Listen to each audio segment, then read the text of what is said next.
have 6:02, so I'm calling our Special Education Services Advisory Committee meeting to order this evening. It is Monday, October 20th, 2025, and my name is Jamie Shoplin. I am the chair of CCAC. Delighted to be with you all this evening. I will go ahead and get through some chairperson comments, then we'll hear from Dr. Bingman, and then we'll get into our regularly scheduled order of business. So I do want to thank Ms. Liz Zogby, who is here on behalf of the Special Education Work Group this evening to share some information with us tonight as our guest speaker. I'd also like to share with the committee that we did have a member resignation. Stacy Schattenberg decided to part ways with CCAC. I believe she moved out of county. We will have some updates from our membership subcommittee around the work that they've been doing to fill our vacancies. We do have Kimberly Camalato, who's joining us this evening as a new member, and she is a special education case manager at Carroll Manor. And then we do have several observances for the month of October.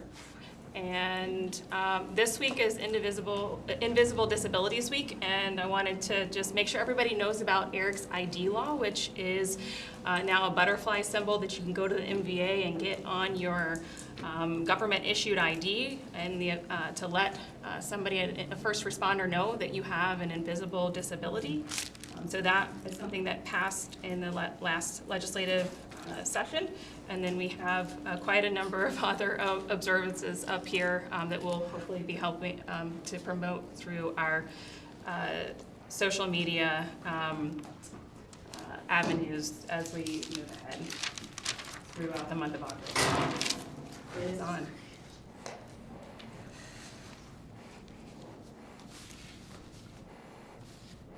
All right, I also wanted to share that I did attend the County Executive Jessica Fitzwater's legislative town hall on October 8th, and I encouraged our state elected officials to see what they can do to protect the ideals in IDEA and ADA within Maryland law, given a lot of the uncertainty that we face within the federal conversation and federal government that's happening right now. I also asked for some attention to be put around the special education ombudsman role that was created and designed to help us navigate the complex landscape of IEP. It was supposed to be out of the Office of Attorney General, but it was never apparently funded or staffed. And then there were a few other things that I mentioned, and that is recorded if any members would like to listen into that. I will be sharing out some information by email about our recommendations process. So we are marching towards December 10th, which is when we will share our recommendations with the Board of Education. So I'll be getting an email out with some opportunities to participate in that process. There will be a virtual opportunity on October 28th. We'll be doing a workshop that's in person early November, I think it is, and then we also, November 8th, and then we are also going to be sharing that information with special education leadership partners here to get their feedback and make sure that we're all sort of working towards the same goals. And then we'll make sure that the executive officers finalize those recommendations that we're going to present at the December 10th meeting. We hope all of you, as many of you, can come and help show support for special education that evening when we do our presentation to the board. So that's the majority of the administrative things that I wanted to share, but I also want to take a moment to acknowledge the incident at Oakdale Middle School. And I want to share that I join our community in the absolute heartbreak and outrage over what happened. No child, and my child is not speaking and is supported by SCIA through her day, should ever have to go to school and feel unsafe, and their dignity should be respected. We rely on adults for communication, mobility, and personal care, and it's really important that we acknowledge the rawness of the situation and what's happening out there and how people are feeling about this. It's very scary. We do have to question how the safeguards that are in place did not potentially bear out in the way that we might have hoped they would. We also want to make sure that as CCAC, we are helping to raise up the voices of the families impacted by what's happening, and to know, and for all of those parents to know that we acknowledge that this is a very painful and difficult process, and we're here to provide support in any way that we can, lend our voice to the conversation in whatever way makes sense. We know that Frederick County Public Schools is committed to student safety. We know that, and we have an amazing group of leaders here with us this evening that are leading special education in our county. Every situation like this leads to an opportunity for action and to retrospect and to see what could we do differently, what can we do better. We have an opportunity to rebuild some trust. We have an opportunity to ensure that parents have a voice in whatever the process is as it takes shape, as this situation moves forward. We do need to be transparent. We do need to ask for accountability. And we do need to come together as a community and work towards where we can strengthen safeguards for students with disabilities. We do need to do whatever we can to make sure that situations like this never happen again, not in our county and not anywhere. So with that, I do want to turn it over to Dr. Bateman to share some words as well. Thank you, Jeannie. I did ask if I could start off just because I do think that this is something that it's on all of our minds, and so I appreciate you allowing me to speak at the beginning. Certainly I want to comment on the recent allegations with regard to the Dome Middle School staff member being charged with 2 counts of sexual abuse. And as I say that, it's really a struggle, right? These allegations invoke deep emotions from all of us, from extreme anger, sadness, confusion, disappointment, disgust, fear, concern. We are deeply troubled by the incident involving one staff member, but please know that safety and well-being of our students is our highest priority. And allegations of this nature are not taken lightly, and they're certainly taken with the utmost seriousness. Our focus continues to remain on supporting our students, staff, and families during this difficult time. It is an active police investigation, so we're unable to share any additional details on the allegation, but please be assured that we will always share as much information as we are legally permitted, as you need to know that. Without additional details, we want to offer some context that may provide a measure of reassurance. There have been questions, certainly regarding the hiring stage. You've seen that. Please know that our district follows rigorous safeguards with regard to hiring. Every employee undergoes comprehensive background checks and screening prior to hire, including reviews of criminal history and sex offender registry. No one may be hired in FCPS without successfully completing these requirements. Once employed, all staff participate in annual training focused on student safety, including the prevention and reporting of child abuse and neglect. Educators are mandated reporters under state law and risk losing their certification if they fail to immediately report any suspicion of abuse or neglect. Upon receipt of the information to central office that a Child Protective Services call was made on September 19, 2025, we placed the employee on leave. Please know that Human Resources continues to this day to review this matter to ensure that all timelines and required reporting procedures prior to September 19th of 2025 were properly followed, and based on those findings, we'll respond accordingly. CCAP has discussed cameras in the classroom on multiple occasions. Please know that this remains an area of interest for many members of our community. Thank you to those folks who have shown up today, our board and our board as well, and this is a topic that will continue to be discussed. We know that entrusting your child to our schools and to us each day requires tremendous trust. We value that trust deeply and understand that news like this can cause parents to feel shaken and unsure. Please know that we take this responsibility very seriously and are committed to maintaining open communication with you as much as possible. The Frederick County Sheriff's Office is asking anyone with additional information to contact Detective Lawson, and I have his name and his email to contact him directly. Please know that we are here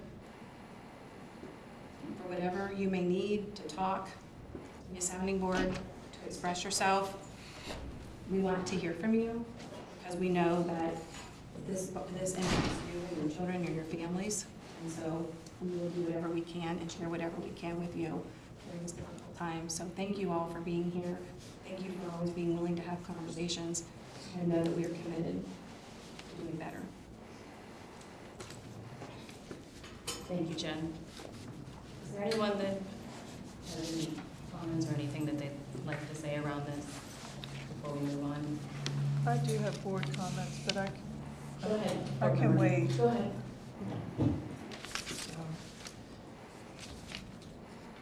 I will also share this with the public at the board meeting coming up. But as a board member, community member, parent, and family member of individuals with both observed and unseen disabilities, I'm deeply saddened, angry, confused, and discouraged by the recent news involving FCPS employee charged with sexual abuse of a minor, particularly one of our special education students. The emotion that resonates most profoundly is anger, accompanied by many questions that remain unanswered. Like many in our community, I feel a sense of helplessness in confronting those who prey upon the most vulnerable among us.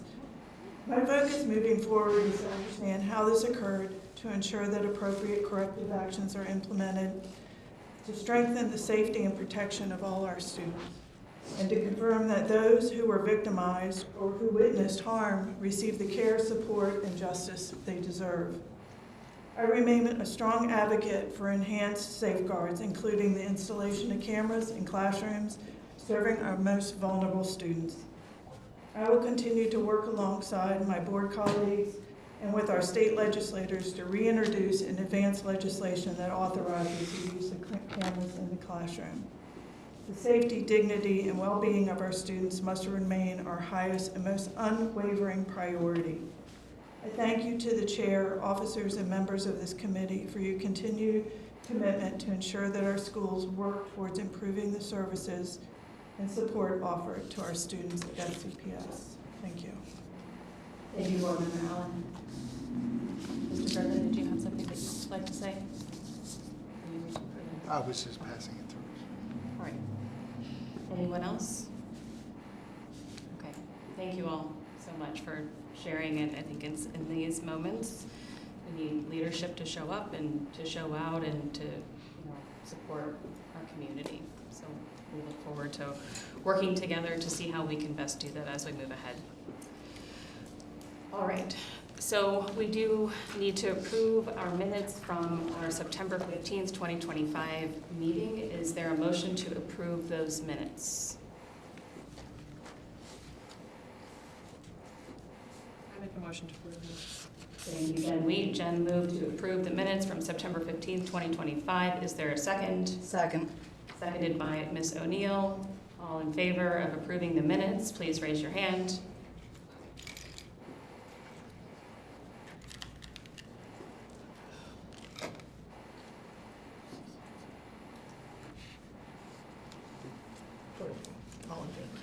Okay, 21, that is our full membership here, so 21 in favor, no nays and no abstentions for the record.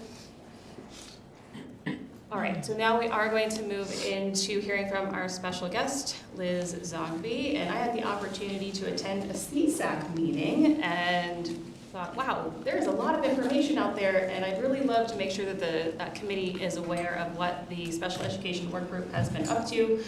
We know that there is a set of recommendations that have been handed down, so tonight she is here to share with us some information around that. So let me get your slides up here.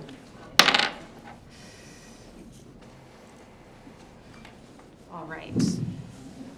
Well, thank you really so much for having me. I really appreciate it. I live in Baltimore now, but my 28th wedding anniversary was over the weekend, and my husband and I lived in Frederick for the first year that we were married, so it's lovely to come back, and we do not come back very often, so it was great to drive in tonight. So my name is Liz Zogby. I co-chair something called the Maryland Down Syndrome Advocacy Coalition. We are a coalition of the 5 Down syndrome organizations, including Friends, across the state, and individuals with Down syndrome and their family members, and we do legislative and policy advocacy. And I also professionally am a special education policy advocate, so I don't go with families to IEP meetings. I do research about policy and advocate for those policies. And it's sort of in that capacity, I was appointed to be the co-chair of the Blueprint Special Education Work Group. So back in, and you can go to the next slide, back in 2022, so almost 3 years ago now, the Blueprint Accountability and Implementation Board, and before I start, everyone of course has heard the word blueprint, but I just wonder, like, does everybody know what the blueprint is?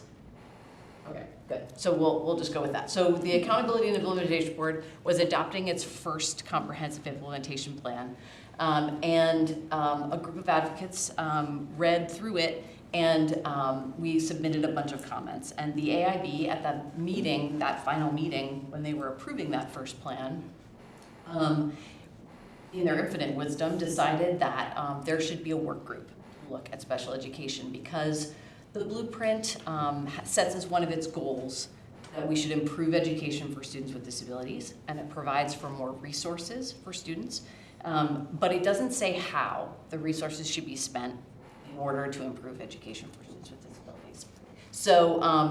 So that was sort of our charge, was to look at instruction, at services, at funding for students with disabilities, and fill out that how should we spend that money. So we have, so I was the co-chair, and the state superintendent was the other. Originally Mr. Chaudhary, and now Dr. Wright. And we had about 50 members on this work group. They were administrators and both general and special educators, parents, advocates, attorneys, special education directors, physicians, all kinds of folks. I sort of described it as like the world's largest IEP team, right? We sort of interrogated data together, we talked about best practices, and we developed this evidence-based plan for special education in our state. That was kind of the idea. And we joked a bit that we had about a millennium of experience amongst these 50 people. You know, it was really deeply personal work for most of these members. Many of them, even the people who were, you know, in the role of attorney or special education director or physician, were also parents. So many people who were had the personal experience of disability in their lives, and also many professionals who have dedicated their lives to education of students with disabilities. So it was a really amazing experience to spend time with these folks over about a year and a half. We had 16 monthly meetings over about 18 months. And each month we would have a different topic and a pre-reading that everybody would read, and that had data and research and best practices. And you can, you know, enjoy yourselves over a weekend and watch the recordings of all of our meetings. It's you know, riveting television. And the recordings are all on YouTube. You can go to the next one. So this is the arc of topics that we covered. And before I sort of give you kind of a sense of what that looked like, for each topic, we looked at data. So that was always the starting point. And we looked at both Maryland's data, we looked at data in each one of our LEAs, we looked for trend lines, we compared Maryland to other states across the nation. And, you know, I mean, it's not going to be any surprise to anybody sitting in this room that, you know, it's a pretty urgent picture. The data is not great. And when every once in a while, you know, largely people got along and we agreed about almost everything. But occasionally, you know, there was maybe a little rub about sort of the challenge of transformative change, because it's hard to think about how we're going to change a system that we have built. And I would, we would often say, if the data was great, we wouldn't be here. But the data's not. It is telling us we have to do something for these students. And in honesty, the data's getting worse for students with disabilities. The gap is actually getting bigger between students with and without disabilities. So statewide, in our most recent MCAP data, students with disabilities across all grade levels taking the ELA MCAP, students without disabilities were proficient at 56%, and students with disabilities 15. So about a 41-point gap. And in math, a 21-point gap, 8% for students with disabilities and 29% for students without disabilities. Similar, and I pulled up Frederick's data, it's pretty similar. So, and what that means is that we have to achieve what the blueprint is asking us to achieve, which is to close achievement gaps. The rate of change for students with disabilities has to be higher. They have to be at an accelerated rate of progress, rather more than all students. And that's going to take a lot of very intentional. So that was kind of the baseline. Another important piece that we talked a lot about was that, we were not the first group of people to come together in our state and try to do this work. We started actually by looking back at about 5 or 6 different commissions and task forces and so on that had happened in Maryland over the last 20 years. Similar groups of people, experts and parents and advocates, got together to talk about special education and what kinds of changes we could make. And they made great recommendations, right? But they didn't get implemented. And so we talked a lot about what are the things that are standing in our way? What are the barriers? Again, we found a lot of agreement. I think we all know there's a lot of siloing that goes on between general and special education, and it happens up and down our entire system, right? It happens in our State Department, where our special education department is on one floor, and they don't often go up and down those steps or the elevator. I'm sure that it happens in our districts, and it happens in our school buildings, and we hear teachers talk about my kids and your kids, and that happens all the time, and it doesn't come out of ill intention, right? It comes, all educators, I think, go into this work not to make $1 million, right, but to help kids. But that siloing is hurting children. There is a lot of tension between the state's supervisory authority and responsibility under IDEA. The state is responsible for improving education for students with disabilities, and ensuring that all of our districts are implementing it with fidelity. And we are, as people often say, a local control state. And our local jurisdictions are quite different from one another, but where is that line? And how can our state provide support that is wanted, guidance that is useful, so that our local jurisdictions, we don't see the kind of variability that we see across our state, because that is one of the things that's very stark in our data, is that when it comes to placement, when it comes to proficiency, when it comes to pretty much any kind of statistic you can look at around students with disabilities, we have extremely widely variable data across our state. And then the last barrier we talked a lot about was low expectations. And low expectations both in terms of people's mindsets, but also in terms of the kinds of structures that we have created that don't hold students with disabilities to the appropriate standards.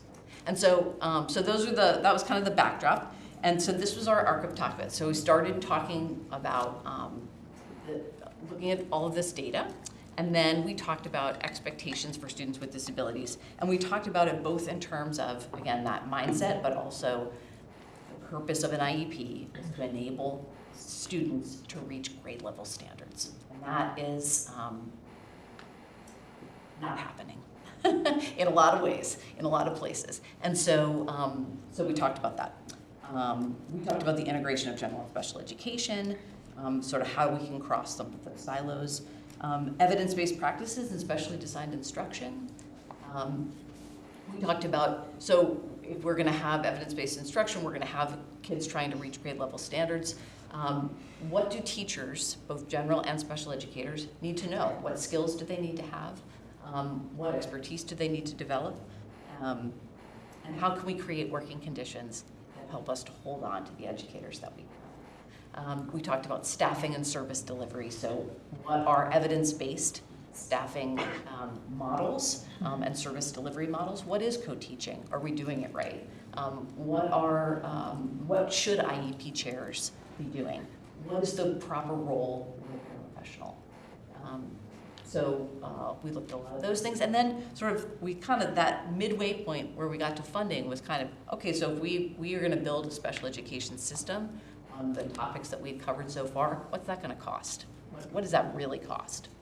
And then we talked about a whole bunch of different topics that overlay the whole system. So the least restrictive environment. One note here is just Maryland stands out across the country. We have always ranked in the top 5 for states that educate students in totally separate schools. So about 6% of our students with IEPs statewide are in either separate public or non-public schools. And that has really had an impact on our state's system of special education. And so we talked a lot about that. We talked about significant disproportionality. About 17 of our 24 LEAs are significantly disproportionate, either in terms of identification for particular categories of students, in discipline, and placement. We talked about early childhood and infants and toddlers. Building authentic family school partnerships, and that one is a great topic because it really is about general education. It's really about schools as whole places of community, and that if you've got really authentic relationships to begin with, then when you put the IEP process on top of it, you're starting from a place of trust, and how can we build that and support that in our schools. Secondary transition, and a lot about Pillar 3 of the blueprint, which is programs that have to do with college and career pathways for students, and how are we making sure that when we're thinking about things like apprenticeships and career and technical education, that we're thinking about students with disabilities. And then we talked about students with the most significant cognitive disabilities who take the alternate assessment, and then how do we support students and teachers in behavioral discipline. So we solved it. We looked at those things and we figured it all out. And don't worry, it's all. Okay, so next slide. So in each meeting, we did that pre-reading, and then we had, this is just the structure of making sure that we got input from everybody. We had small group discussions, large group discussions. People would leave the meeting and write down their thoughts again, and then we'd take that and craft recommendations from it that we would bring back to the group in the next meeting. So that was kind of just our operations. And the next couple slides, and hopefully you all will be able to see these, have the list of the topics of the recommendations. So I couldn't print out the recommendations for you because there's 27 of them, and it's quite a packet. But you also, there's a link in here to our website where you can not only watch our riveting meetings, but you can also find all of our reports. And in our addendum to our final report, you'll see the list of the 27 recommendations. One thing that became clear as we moved through this system was that we could identify a lot that we wanted to change or tweak or adjust our trajectory, but we can't do it all at once. It's going to take time, and that's okay. In some ways, the recommendations as a whole paint a picture, a vision of what services for students with disabilities could look like, and that we can build over time together, and that some of it will require policy, some of it might require legislation, but all of our, if as family members and teachers and administrators, we all have the same sense of what it is we're trying to build together, all of the little decisions we make along the way can be part of building that vision. And I think I said before, you know, I think one of the things that was very heartening for us was that it was not only the identification of problems where we found a lot of common ground, but we actually almost entirely agreed on what the solutions were. And I think that made us know that we were on the right track. So, yep, and you can keep going. And so we realized that we weren't going to be able to do it all, and so we needed to sort of set some priorities. So this is kind of the list of priorities. The first one is around grade level achievement expectations. So the idea that all students should be enabled to achieve grade level standards. And there is, you know, sort of an asterisk there, which is for that 1% of students with the most significant cognitive disabilities who should be receiving access to the general education curriculum and being able to make progress in it.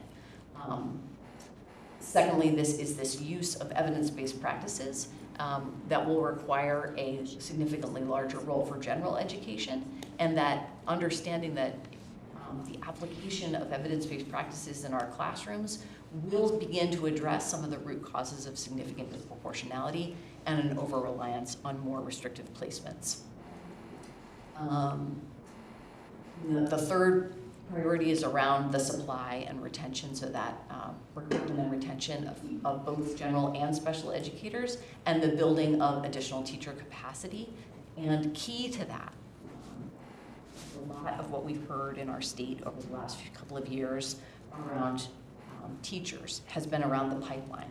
And the pipeline is important, but we're not going to pipeline our way out of our teacher shortage. Because if we do not create schools where teachers want to stay working, where the workload is possible, where people can do their best work and be effective at their jobs, we're not going to get there. So there is this focus really in our recommendation on creating sustainable workloads.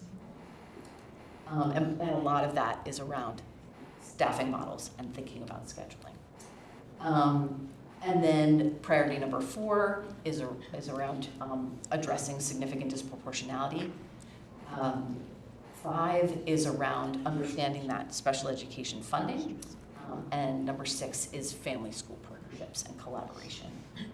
And a key piece of number 6 is also thinking about our multilingual learners and making sure that we're really building school communities where everyone feels welcome and where people and families have access to all the information and the collaboration that they need.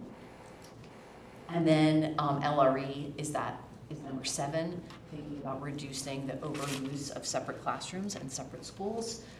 And of course, ensuring that we have the relevant community services and supports available to students. And then finally, working on our online IEP database, which I know is something here in Frederick that has been of concern. So those were the priorities. And you know, one kind of key piece here I would just note is that that a lot of this work is not separate work. It's the work. It's the work that's happening all the time. And so thinking about how we can fold some of this work into the work at our State Department and in our jurisdictions and in our schools, I think is important. I've had everybody, I passed out, and I also sent electronically so you can circulate it, just sort of a little one-pager that just gives you a sense of kind of level set on why we did our work, and then another way to kind of think about what some of our priorities were, so you can take a look at that in your own time. And then last, I just wanted to let you know about some of the things that have happened so far. So the first is that last, I think December, the State Department put out a standard for developing IEPs that narrow or close academic performance gaps. And that idea is around making sure that we are writing goals in IEPs that are aligned with grade level standards and that have reasonably calculated services that enable students to actually meet those standards. You can find that at that is a link that you'll be able to find that on the State Department's website. The State Department has to, by December of this year, have an implementation plan, and there will be a website on the State Department's website, web page, where you'll be able to access that plan and see what the steps are and what they're producing, and kind of keep track of what's happening. Last legislative session, there was a special education cost study, was scoped and passed in a piece of legislation. The governor's big education bill included it, and there's an RFP out now, a request for proposals from consultants to do this cost study for us. So they're going to, and there's, the scope is all there. That RFP is linked, so you'll be able to look at it. It's a little incomprehensible, but the idea is for them to do a study to determine what would it cost, and then to check, because one of the things we also know from our LEAs is that the amount of special education expenditures is very much exceeding, often double in a lot of LEAs what they're receiving. So that's obviously a huge problem.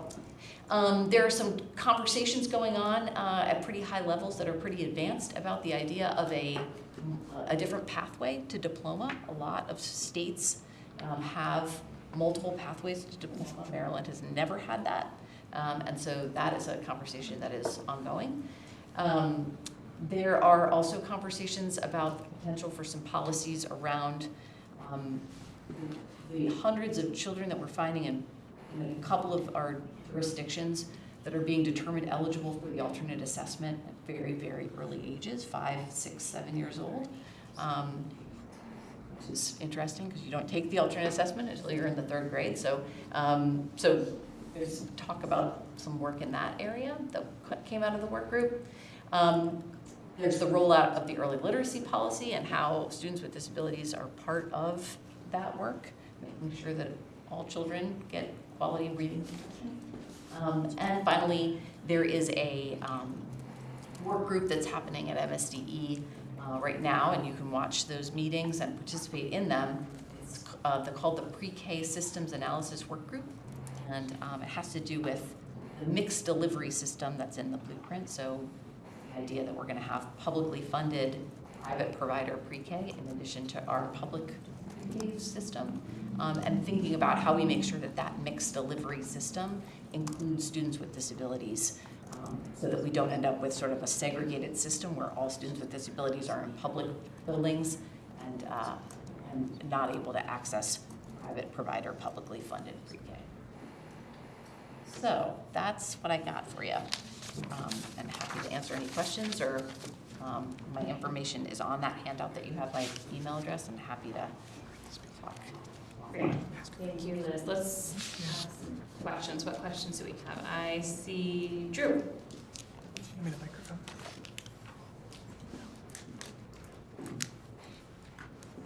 Hi, thanks for that summary. Did you say that Maryland was ranked in the top 5 or among the states? Yes. Yeah, actually right now we might have fallen to number 6. So meaning for a separate school placement. Yeah. So what I thought I heard was you highlight that one of the reasons for that ranking was that we have more placement publicly and privately. I'm trying to reconcile that with overuse of LRE. Yeah, I'm sorry, that's what I meant, was that our percentage of students in those separate schools is the 5th highest in the nation. It's the 5th highest in the nation. For separate school placement. Which is a negative issue that's trying to be Yes. addressed. So help me understand how that places us at a high top 6 ranking. I guess what I mean, you could look at it the reverse, but our percentage is higher. And so therefore we are, if you were ranking all the states from those with the highest levels, right? I mean, it's. I guess what I'm trying to reconcile is it seems like an advantage or a positive attribute that the states that are succeeding with implementation and positive grade level performance are doing more significant placement, or is that a misperception of the LRE? Yeah, I don't think that, there is no correlation between placing students in separate schools and better outcomes. Is that what your question? Yeah, I mean, that is what I'm just, and I guess. I mean, there isn't any research that shows that placing students in separate schools produces better outcomes for kids. And the whole idea, right, of IDEA is to the maximum extent appropriate, we want to place kids in general education classrooms where they have access to the full general education curriculum, the content experts, which is our general educators, instructional experts, which is our special educators, and their non-disabled peers. So when we put kids in separate schools, they have no access often to content experts because they don't have access to general education teachers, and they have no access to non-disabled peers, which is really the point of IDEA. So that's why. Thank you. I guess a general question, the process that you described for your meetings, you were just looking across the counties and then looking across the states, and there's such an incredible seeming opportunity to just look at the top rankings, the top ranked state or the top ranked county, and just really investigate what are their ingredients for success instead of formulating and hypothesizing just why is that county 20% higher, or why is that state so much more effective. I just wondered, did your board try and do that kind of analysis of the successful? We did. I mean, I think that what we found was there's a lot of variability across, depending on what specifically that you're looking at. So for instance, just at a glance, and I don't know Frederick very well, so I don't, but I noticed that your placement, your number of students included in general education is quite high here, about 84%, which is, from my perspective, something that I would look at as a very big positive. But actually your gap between on MCAP performance is actually bigger than the state overall between students with and without disabilities. So, and that's the kind of mix we see everywhere, is that like one thing we might look at to say, this looks like something very promising, and then something else that is not as promising. And so we're gonna have to pick and choose. And a lot of times I think what we find is that there are schools, individual schools that often stand out, and we know sometimes those schools, it's a mix of, it's a great leader, it's a principal that is, knows how to schedule, how to staff, how to support educators, and then that principal moves on, and then we see the performance drop. So I just think it's complicated, and it's not as easy as we can find one model and it will work everywhere. Because also the demographics of the kids are different, or I feel like in some ways we're grasping for what are some baseline standards, but then also what are the sort of range of best practices that people can sort of pick and choose from that are gonna work for their context. Thank you. And the last question is it the data that causes the description of overuse of LRE? Is it the data that's driving that perception that LRE is overused?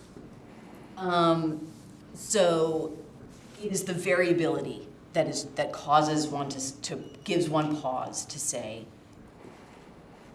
it's not the case that students in one jurisdiction are more disabled than students in another jurisdiction. So when some students, depending on where you live, have access to a general education classroom or do not, have access to non-disabled peers or do not, why is that? That's about the adults, it's not about the kids. And because there is decades of research that shows that having access to a general education classroom, having access to your non-disabled peers improves outcomes for kids, we need to think about why is there that discrepancy? What is it that adults don't have to support them to make those kinds of placements possible for the widest range of kids, understanding that we have a full continuum, we have to have a full continuum. There are always going to be kids that need some services and supports that are not portable, and that's okay. It's our responsibility to provide those. Thank you, Liz. Yeah, sure. Right. What other questions do we have? I see Rania. Did you say my name? Yes, Rania, please go Sorry, ahead. my listening assistant device is having a lot of interference, so it's a little hard for me to hear. So I wanted to ask Well, so last year I watched online a joint meeting between MSDE and AIB. And there was a public commentator who was a special education advocate across many counties in the state. And she was pointing out the irony of how the Blueprint is bringing more resources for special education. But in all of her career, she had never seen so many families in crisis. And that was because their special education programs were coming to an end. And we saw that here in Frederick County with the reduction of the Pyramid Program, the removal of the partnership with Shepherd Pratt, even though Pillar 4 of the Blueprint does encourage the community partnership, and also with the abrupt elimination of the remote virtual program, which is general education, but it serves a high number of special education students. And this past year, I was a part, or actually it was a year and a half, I was a part of a group of families who were advocating for the remote virtual program. And we learned that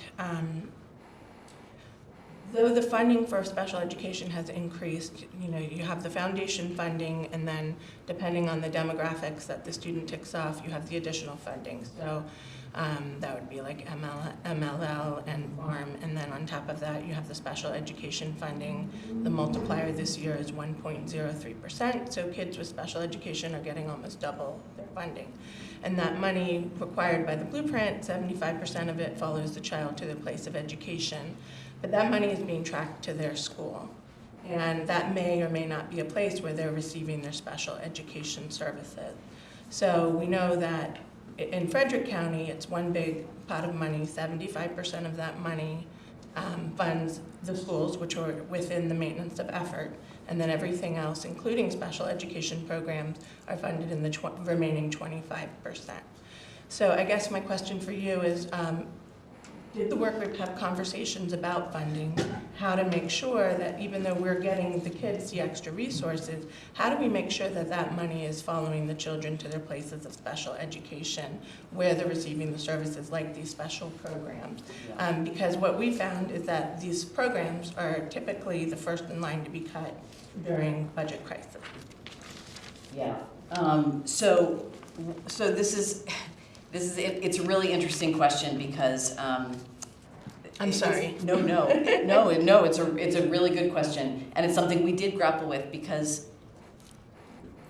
the Blueprint does require what you described, which is minimum school funding. So this idea that within these different pots of money, 75% of the foundation formula goes directly to a child's school.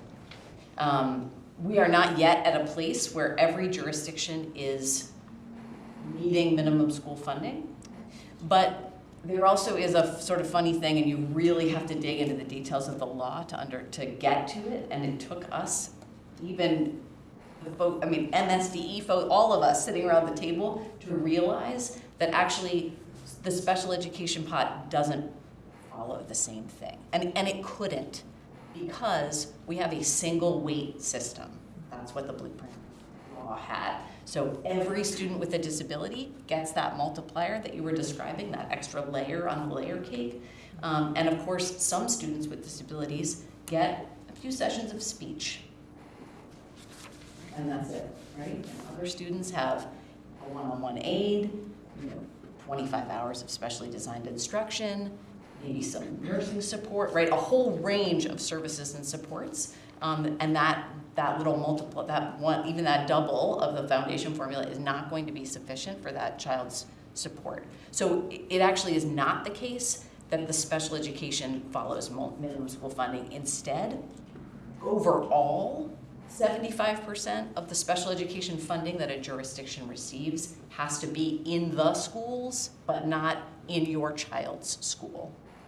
So money doesn't follow the child for special education funding because we have a single weight system. Now, we are doing this special education cost study, and what we are asking, one of the things that we are explicitly asking for them to do is to tell us what would a multi-weight system look like in Maryland. It actually is what the Kirwan Commission wanted, and when the law was written, it's not what they did. So we don't have that, but that is the hope. That's what we'll end up with, because it would be a much more equitable system, and it would allow you to see and hold accountable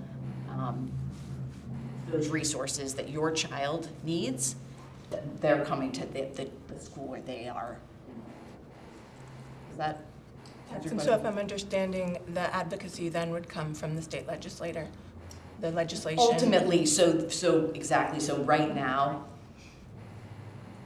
the, that study is not yet even with a researcher yet. They will have a year, and they will report to the legislature next December, so December 2026. Okay. So we would expect that there will be some kind of legislative solution for the special education funding in the 2027 legislative session. And I'll also just note, we do not have minimum school funding, but we also know that districts are spending twice as much on special education in many cases as they are receiving from the formula. So, so that's, I guess, another important thing, but I don't know what the rate is here, but Thank you. yeah. Yeah, and thank you for mentioning the study. It's something that we're watching, and we want to make sure it doesn't get shelved, and we want to make sure that there is action taken as soon as those recommendations are made available. Other states have solved this, and hopefully we can take this seriously. What other questions do we have? I just had a comment. I just wanted to thank you for bringing this to light. I have a personal case study. My daughter was in a program in Frederick County, self-contained classroom, and she progressed. It was a good fit for her in the beginning. She progressed. And later on, her dad and I determined it was no longer a good fit for her, and it was really tough to get her out of that. And it's still an uphill battle, so I can 100% see, just that battle of getting our special needs kiddos in with gen ed, with maybe some special education support. I think there is kind of an over-reliance on other programs, and I also think that the access to the general education curriculum within those other programs is lacking. So I'm glad you guys are looking at that. Thank you for that. Where does safety fit into all of those recommendations that you worked through? Safety. And I'm sorry that I did not acknowledge at the outset just the hurt in this room. And I'm a parent, and it's a lot for us to send our kids off into the world every day, and I feel that really deeply. So we certainly talked about safety on a couple levels. We did not get into, in particular, things like cameras in schools. That wasn't part of our scope. I will say one of the things that came up repeatedly wasn't even so much student safety as it was teacher safety. There's a lot of conversation in many of our meetings about the teacher shortage and it being driven by student behavior. And we didn't actually get to that sort of behavior conversation until the very end. As you saw, that was our last topic. And we talked a lot about reframing behavior to really understand that when a child is exhibiting challenging behavior, it is almost always if I'm the one who's talking, really coming from a place of a lack of support. It's a communication around something is not working for me in this environment, because in my view of sort of the way humans are, is that kids do well when they can, and so do adults. And when we set adults and children up for success, when we set them up with programs that work, with the knowledge and skills they need to run those programs, to be successful in classrooms, but we're not, I think just across the country, I don't think we are doing as great a job of that as we could be. We need more training, we need more support, we need to make sure that we are thinking about what every kid needs and what every adult needs to be successful in our schools. And that certainly will be a more safe environment, both for kids and adults. Thank you. Any final questions? right, thank you so much, Liz, for joining us this evening, and we'll make sure that all of the materials get passed around electronically, and we can reach out via email if we have follow-on questions. So thank you again for your time. Yes, thank you. All right, so we will move into Board of Education liaison comments. Anything further from Board Member Allen this evening? Thank you. All right, over to our Department of Special Education directors.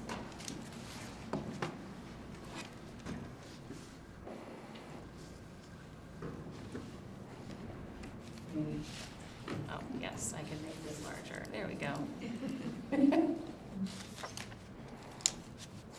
So good evening. The first thing that we wanted to share with you all tonight, I think this was a request from the CCAC leadership team, but just in general, we always love to ensure that we have information that's available to our families, our educators, and our community. And so we did put together a quick draft on just inclusive special education language. I think that this team, it's important to just realize that obviously language is very unique and it's deeply personal. So some of this, is really dependent upon what it means to you.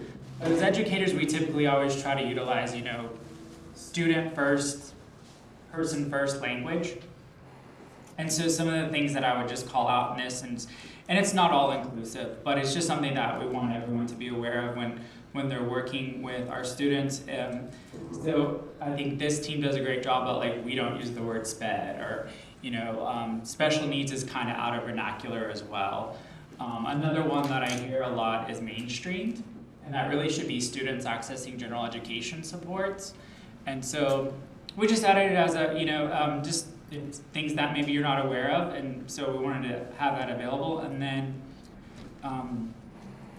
I'll quickly go over the BOE update, and then pass it over to Katie. But on October 8th, we did provide an update to the board and the public on the new IEP and 504 system, and so that is available in the agenda on pages 30 and 35. We do have one more parent information session tomorrow at 7 o'clock via Google Meet. If you need that link, let me know before you leave today, and I'll make sure I get it to you.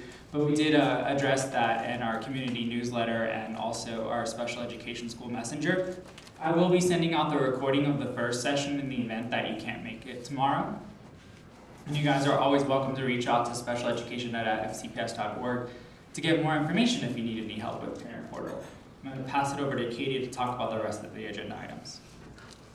Good evening, everybody. I know it seems hard to believe that we're talking about staffing right now, but I did want to just give you an overview of our staffing timeline, where we were last year, and some of the things that we've discussed.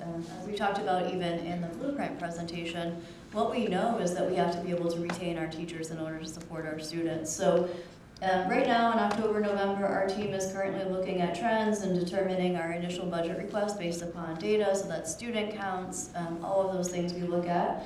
And then in January, we actually provide those allocations to principals from central office. So that's in partnership with our general education staff. We send one memo and they are allocated their staffing for the next school year.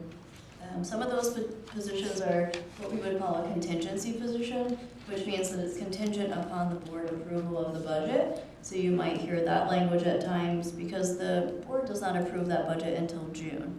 And then after that, we're constantly monitoring the allocations and making adjustments as necessary. Sometimes students are moving throughout the summer. Sometimes we just weren't projecting the number of students moving within county. So then we need to make some adjustments centrally to that staffing. Last year, we were very fortunate to receive 9 additional full-time teachers within our system. So when we are allocated the 9 additional teachers, then it's where do we need to place those teachers in order to support the system and our students with disabilities. Right now, we're in a blended model where we use a caseload ratio, and then also we started looking at complexity factors. So just kind of like we talked about the funding, and the source funding for a student with maybe only 2 speech and language goals versus somebody who might have private duty nursing and some more complex services, we really started looking at alternative methods to allocating our staffing. So right now we're kind of in between those 2 models. There's some basic information about those in the preceding pages. At the caseload ratio model, we look at about 10 to 15 students per one teacher at the elementary level and 15 to 20 at the secondary level. And within the state, that's actually a very good rate. Troy and I were just at a director's meeting last Thursday, and this was a topic of conversation because many other districts are facing the same challenge.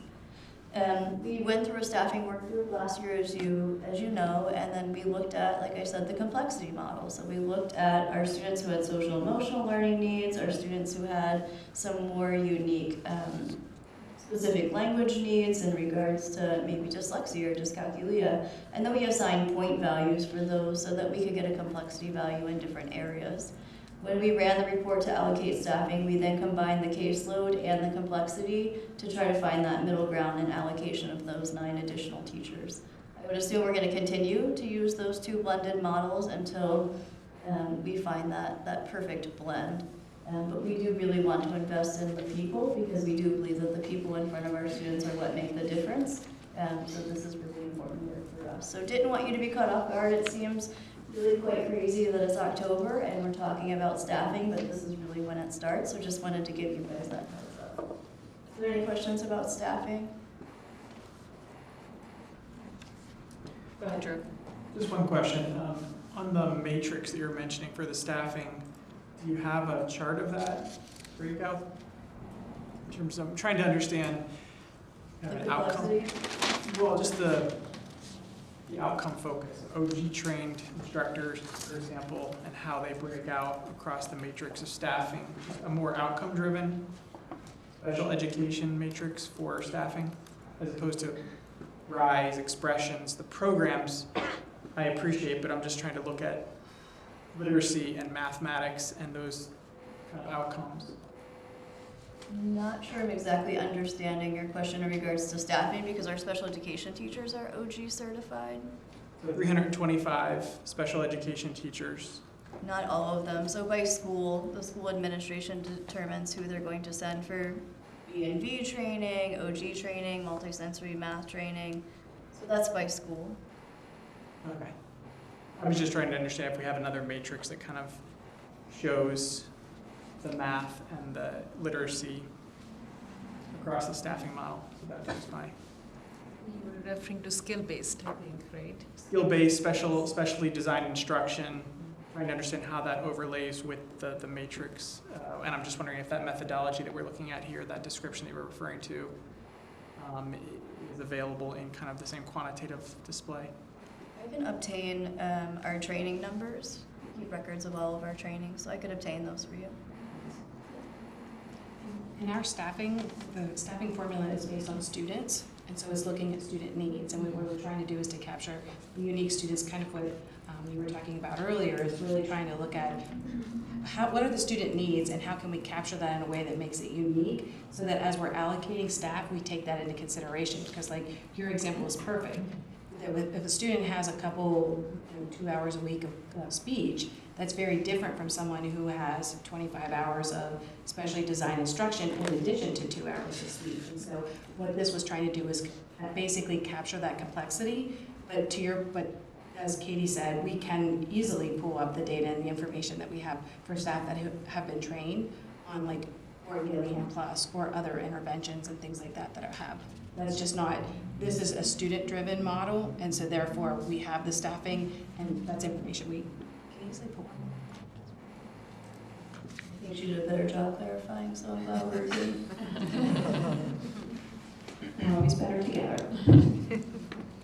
The other thing I just wanted to share is just a great community partnership and just an initiative between Mary Kate is our transition coordinator, and then Amy also serves, but we had a department chair meeting where we met with all of our department chairs and talked with how to engage families in the DDA process and starting that earlier, and it's so important. And our first line of defense really is our school staff and making sure that they're trained to have those conversations with the families that they support. So just wanted to highlight that. I do have a handout that they presented at our meeting, so if anybody wants that, it's starting the journey from IEP to DDA, and it's the handout that they handed to our department chairs. So I will pass that around. I know transition has been discussed quite a bit, but also a shout out to Mary Kate and Amy. Thank you. That was definitely a theme through our listening sessions over the summer, so it's awesome to see focus. Is that it? Thank you. Don't exile. Okay. Partners for Success comments are at the bottom. Got it.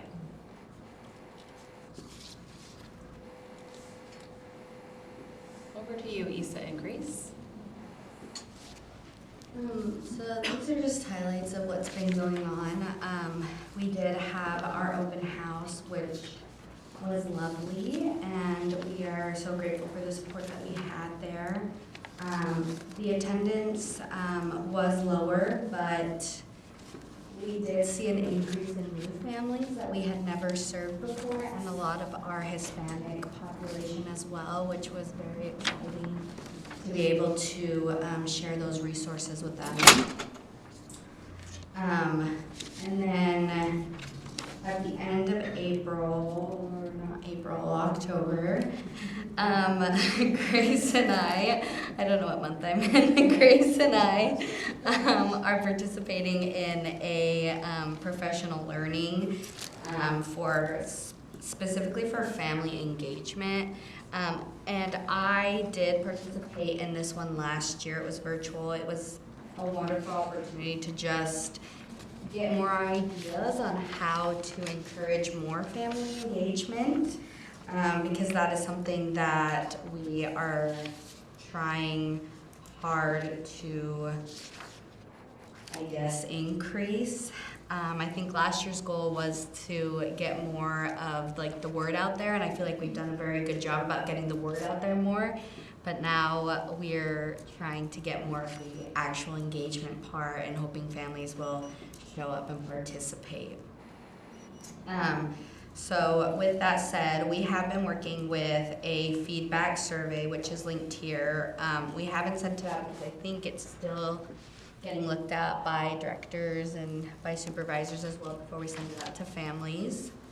And then we had our IEP Series 1, the Art for All, and then our Inclusivity Workshop, which were great. And I'll have Grace talk a little bit about those activities.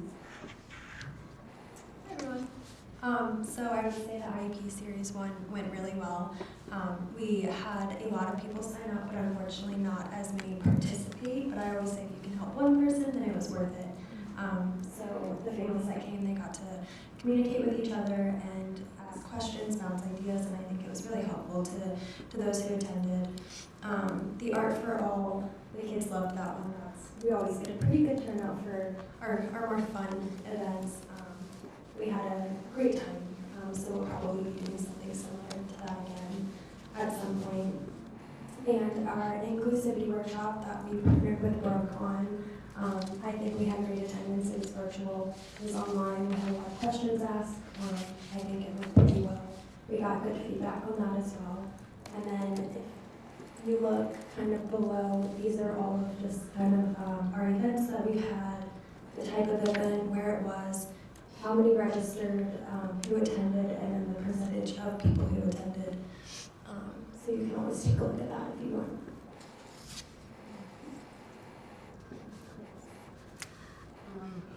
I don't know if that was the updated one, but that's okay, just so I can share the other ones that we have on here. But we always get a very high number of registration, and so we know that families are seeing the events.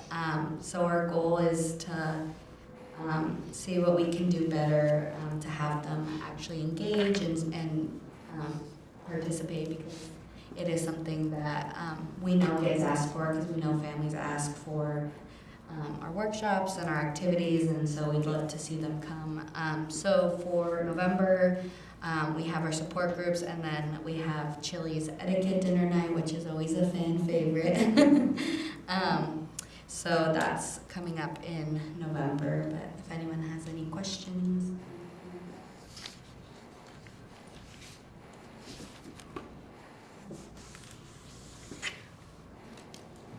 All right, thank you for those updates. Do we have anything from Brooke Schmidt for CSAC updates? Yeah, I can update briefly. So we did have our first meeting of the year last Wednesday, October 15th. Dr. Hickman, being redundant with Liz here, came and presented on blueprint priorities and status of that. We had some other MSDE staff present on ACES law, which is the legislation that passed along elopement.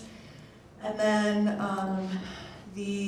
Dr. Bradford, also MSD staff, came and presented on their MSD is filed for an extension, or will be filing for an extension on the 1% waiver, which the state's always over on 1% of students that take the ALT assessment. So there's currently a waiver if anybody wants to give feedback. It's open until, I believe, November 3rd on their website. And the next meeting is December 10th, from 10 to noon, and we'll send out the link. Okay, great. And for anybody that wants to be included on communications related to CSAC happenings, we do need to provide your information directly to the person coordinating those. So please let Laura know if you want to be added to that distribution list, and then we can get that communication back and make sure that you're getting this information directly yourselves going forward. Okay? All right. So moving on into our, I believe, subcommittee reports. Jen, would you like to share an update around the budget as our treasurer? Sure. Well, I don't really have an update about the budget. I'm just want to remind subcommittees that probably Chris and Andrea and John and I will be popping into meetings, or at least reaching out to subcommittee chairpersons to find out what the costs or any purchases that need to be made. Sorry, I was at Unified Tennis all day today. Can't even think of words. So that's it. That's my only update. Okay, so if you have a budget ask, by when do we need to make you aware of that? So we have to report that by January. So, but we'd like to know probably by the end, because we're not going to meet in December. So we probably want to know by the end of November. Yeah, okay. All right, so let's move to Matthew for an update regarding our membership subcommittee. Hi everyone, I'm Matthew again. We're working on filling our 2 vacancies, but we're happy to say we just filled our staff member vacancy with Miss Kim Mulatto. Correction, she's actually at Middletown Primary now, not Carroll Manor. Working with the communications committee to fill the community candidate vacancy, to get people to apply for that interview, to get that rolling, and start working on the standard operating process as a team and review which members are going to be here next year and which members need to reapply. So we may need help publicizing our application through School Messenger for a community member opening. Okay, thank you. Over to the events subcommittee. Sukmana. So actually we are looking into another event. So we have all our events which happened last year, but we're also looking at another one, which is Mother Rest Care event. We haven't decided the details on that. And Lauren is not here, is chairing the event. So we'll come back to the committee next month and talk about certain details. The other events are still in place. We have teacher appreciation event, with Sarah and Sarah are working on it. Then we also have resource fair, which Tara is working on it. So we have all these events lined up. We haven't finalized the budget detail. We'll give it to her as soon as we have that ready. That's another event we're looking into, either this year or next year. Yeah, I know that there is an interest in getting that appreciation event going this year. And I believe Director Keller and Buckley offered to help support that. So I'd encourage us to figure out what we can do to get that going this year if we can. Other counties do this in a very simplistic way, so we don't have to overthink it our first time around. Something would be great around that. Tara, would you like to share an update on Resource Fair? Sure. Everything is moving along forward. Our dates, in case you didn't miss it last month, are March 21st will be our event from 10 to 2. We'll be setting up that Friday the 20th from 5 to 8. We plan to partner again with Frederick County Public Schools to have different teachers, SEIAs and IAs volunteer with us and work hand in hand with us. It was a key awesome thing last year we want to build upon. And we will be doing lots of fun stuff for our volunteers like we did last year as well. Our areas of growth this year is we want to try to connect more with organizations and businesses that provide career and activity pathways for our older students as they become high schoolers and beyond, and find ways to maybe partner with them to provide things at our event, whether it be inviting an organization that employs children in the special education system and have them sell food, for instance, or other ideas like that. So if you have any companies you'd like to shoot my way that we can investigate, that would be amazing. And we'll be continuing our partnership with Rock Creek. And once again, they've basically told us to come in and you enjoy our school. So if anyone else wants to partner on parts of their resource fair, but you're not on the events committee, don't let that hold you back. Just reach out. We welcome any and all to help us plan and execute, and we look forward to everyone volunteering with us those 2 days. Wonderful, thank you for those updates.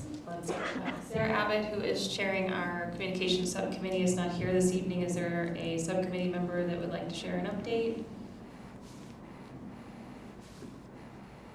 If not, I do know that we're getting things out through social with Matt's help, and Sarah's already dived in to help update website and things along that nature, so things are starting to move.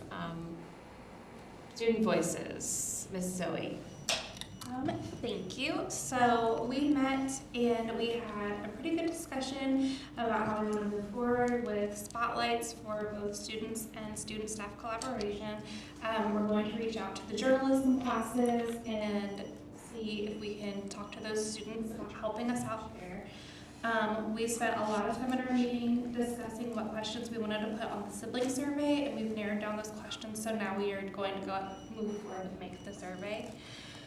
And then today I met with Katie Buckley and we went over just pretty much what we were both doing, just making sure that we're not overlapping each other because they're obviously working and talking to students as well. And so going forward, we're going to work on creating a kind of before and after for the students so that they can say like what are they working on, if they have any questions, what do they think are their strengths and needs, and then afterwards kind of a summary or a snapshot of the IEP meeting so that the students know if something changes, like going from 4 days of speech to 2 days of speech, that they understand that that's coming along the pipeline and that it's not a surprise to them. That's pretty much where we're at. Our next meeting is November 8th. So if anybody wants to join in and just have some other ideas, or if you have any questions that you want to add to either of those documents, you can go ahead and let us know, or just email me when you get a chance. Thank you. The Policy and Legislative Subcommittee. Laura, would you like to speak to that one? I am unprepared. Okay. We're monitoring all the things that we can possibly monitor around what's happening at the federal level, the state level, and that kind of fed into some of the things that I spoke about at the County Executive's Legislative Town Hall. So we'll continue to keep a pulse on those things, and I think some of these things are also getting shared in the broader CCAC chat as well, so we'll keep you posted. Board of Education election, so we do have the space at Hood. It'll be in the Whitaker Commons, and we do have a date around when we're going to host a Board of Education candidate forum. There are a lot of candidates. We want to understand what they know about special education and what they think about it. And we'll also continue on with the practice of putting out the candidate questionnaire as we did in the last cycle. So those things, the subcommittee isn't officially running. We just have those things kind of in place. When we get a little bit closer to the election cycle, then we'll convene folks to make sure that we've got all of those pieces coming together in place and get this advertised to candidates and confirm attendance and all of that as next steps. So I believe that is it for subcommittee reports.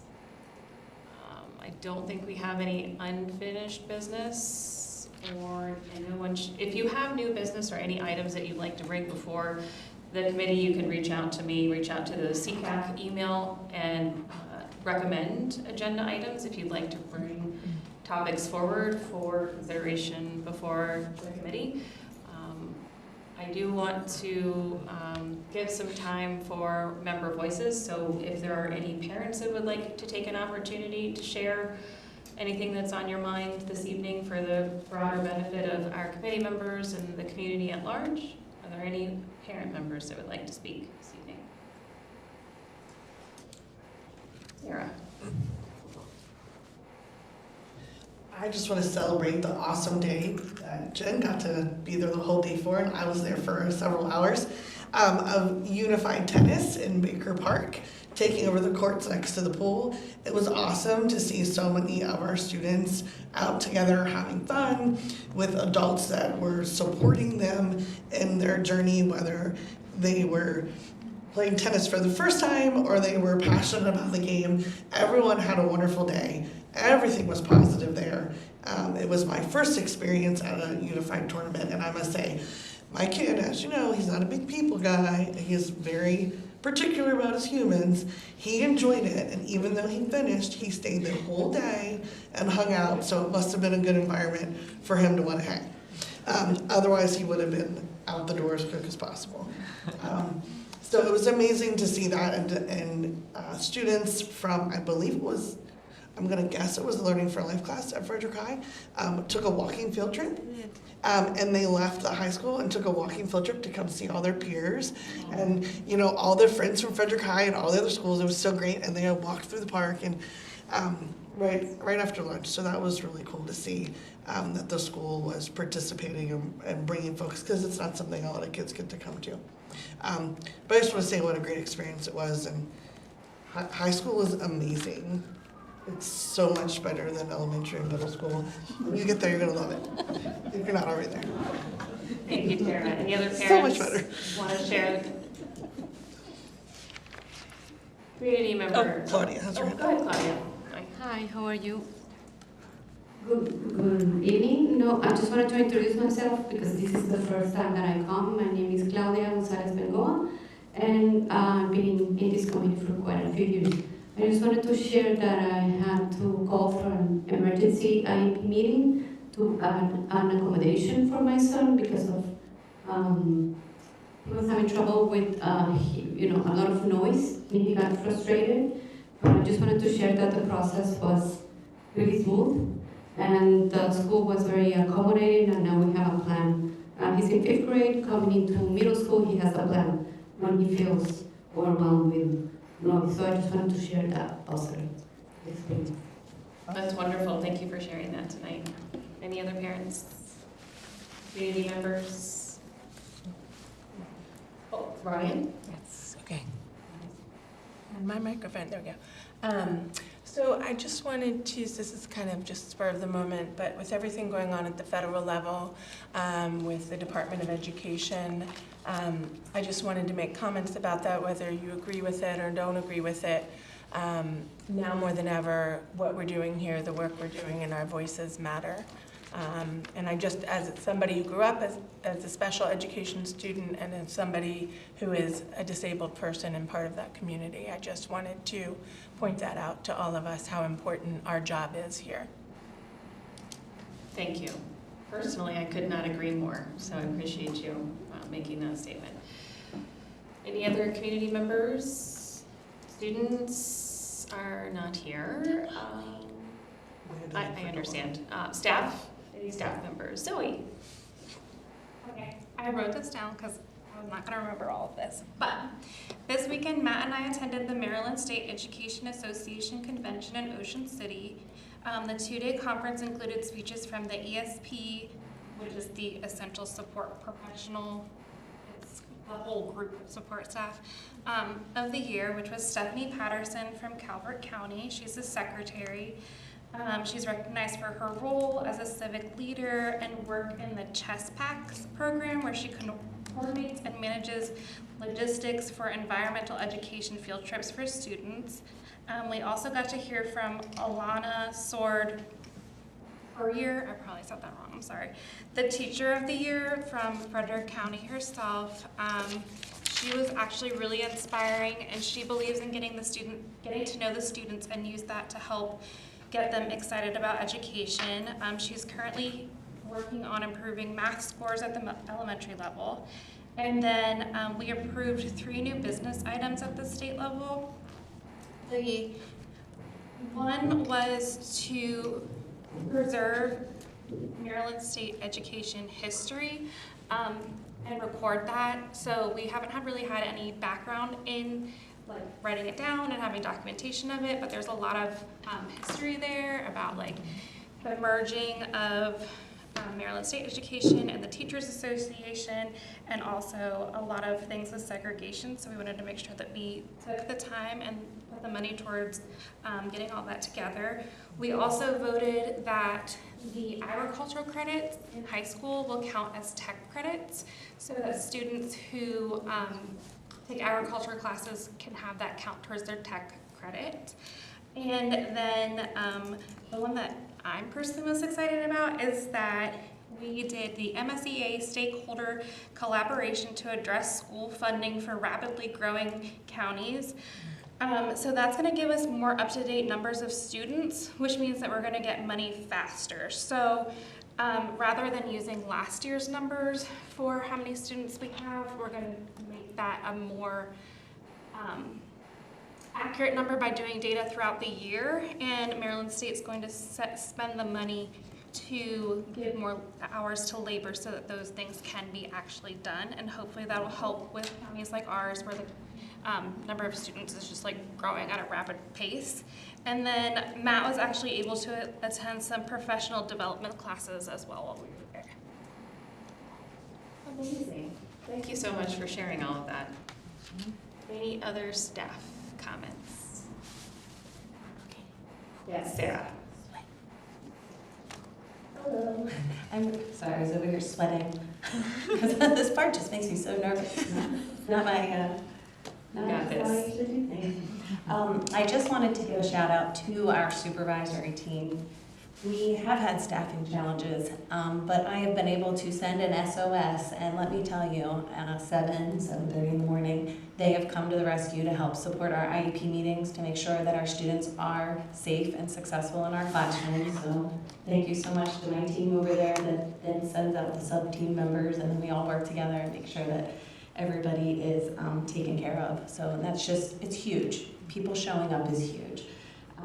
But I'm also collaborating with our PTA, and they allowed me to come last week. I was able to present on our specialized programs in our school at Urbana, and it was so awesome to have so many community members listening and learning. And this week we're holding the Glow Party, and they are partnering. We are going to have the first 30 minutes be sensory friendly. We have our support staff that are attending to help make it a success for all our students. So we were promoting it that way, that sometimes, you know, little friends, any little friend can get a little squirrely, and they might just need some redirects, right? Or a safe space to calm down, or an activity outside of that. So we're trying to normalize that everyone might need some sort of support. And I can't appreciate that team more than really building that inclusivity within our community. So, thank you. That is amazing. All right, any other staff comments? Okay, so I think that concludes our member voices portion. So we are going to move into public comment. I believe we have one person signed up for public comment this evening. So I will read a statement leading into public comment. So Board Advisory Committees view public comment as an opportunity to hear concerns of the public, with the understanding and expectation that it is not considered a question and answer platform with Board Advisory Committee members. Consequently, the Board Advisory Committee members of CCAC will not provide a response to public comment presented in our meeting or by submission of a written comment, although you are encouraged and welcome to follow up, and as are any of the members of CCAC as you deem appropriate. In order to have an orderly presentation of comments by the public and to maximize the opportunity for public comment, students, individuals, and organization representatives shall be limited to 2 minutes for their public comment. When the buzzer sounds, you will be asked to complete your sentence. So we will go ahead and have Mr. Dustin Main approach for public comment, and I will go ahead and set a timer for... Organizations don't get any more than 2 minutes anymore? No, the board Ed changed that. Let me know when you're ready and I'll start the clock.